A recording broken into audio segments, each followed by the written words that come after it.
Chloe, and the topic that I chose to discover in my project was women's roles in media.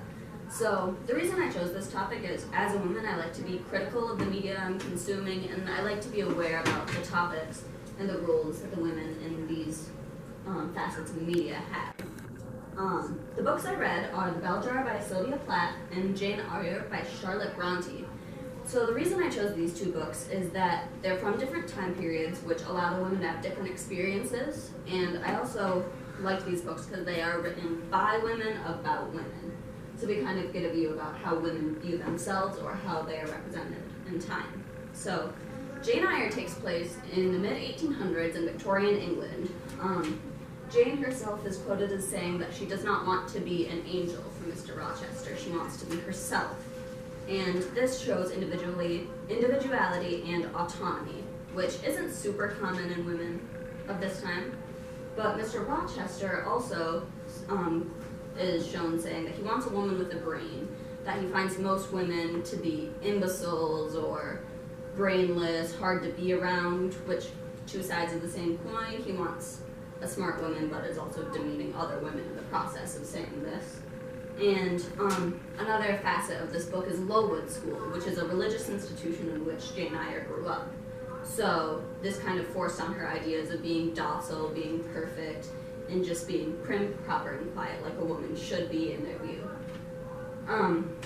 So next, the book I read, Sylvia Plath, takes place in 1950s New York, and the questions that this book asks are, what does society expect from women?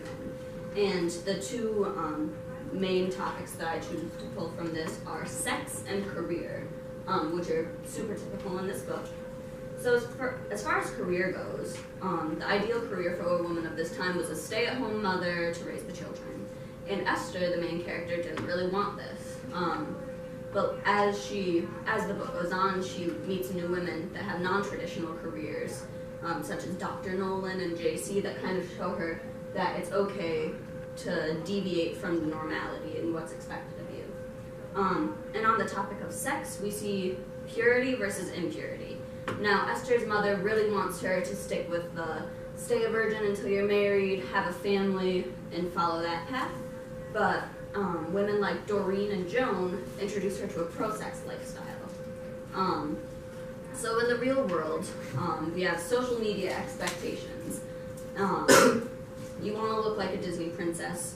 You have people expecting certain clothing, makeup, hair from you, and you're expected to broadcast your life to all of your followers.